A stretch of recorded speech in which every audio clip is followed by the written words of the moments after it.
I'm gonna show you how to make the best Korean pancake you've ever had. Why is it the best? Because it's 3 jeons in one. Gamjajeon, Kimchi-jeon, and Pajeon. All in one. It's the jeon of jeons. Let's go. This is what I call a fridge cleaner. All those leafy greens you have slowly turning to slime in your crisper drawer, we're putting them to work. I mean, when I'm on my last leg, I hope I'm turned into a pancake. For example, here I'm using chrysanthemum and watercress. Remove any woody pieces for better texture. We're also gonna have some green onions.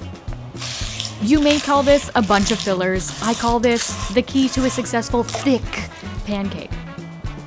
What separates a good Korean pancake from a great Korean pancake is the crisp factor.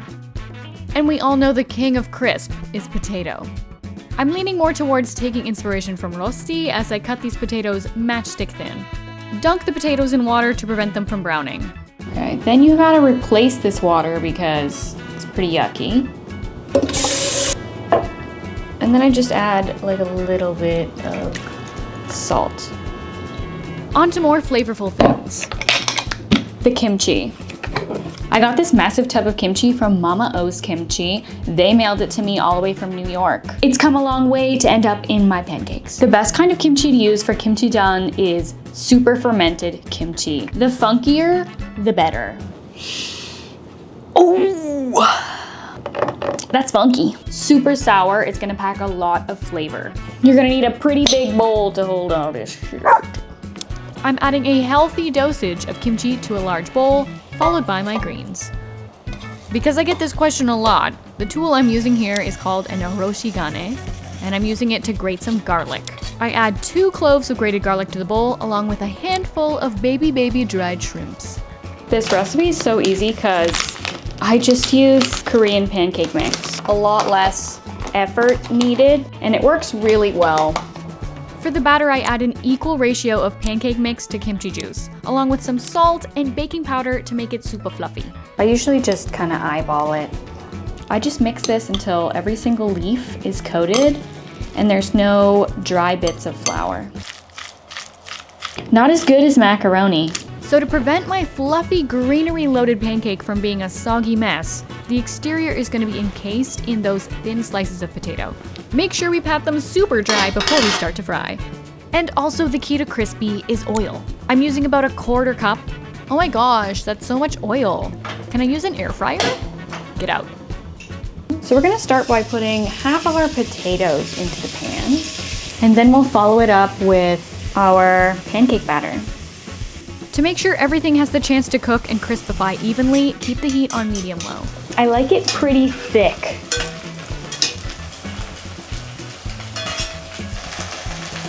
And then I put the rest of the potatoes on top before I flip it. Okay, 1, 2, 3. Perfect! Cook on the other side for another 5 to 6 minutes. Just check underneath to see if it's golden brown before removing from the pan. Have you ever seen a more beautiful pancake? A moment of silence for those beautiful crispy potato strands. I don't know how else to demonstrate that this is a very crispy jeon, other than doing this thing that everybody hates. Do you hear that?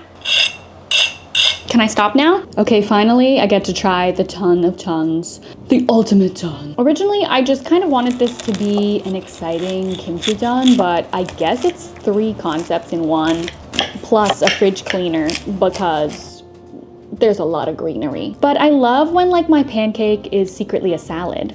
Guys, who cut this fucker? This is so uneven. Nobody come for me. This is a super thick boy. Look at how crispy it is. Ooh, bottoms up.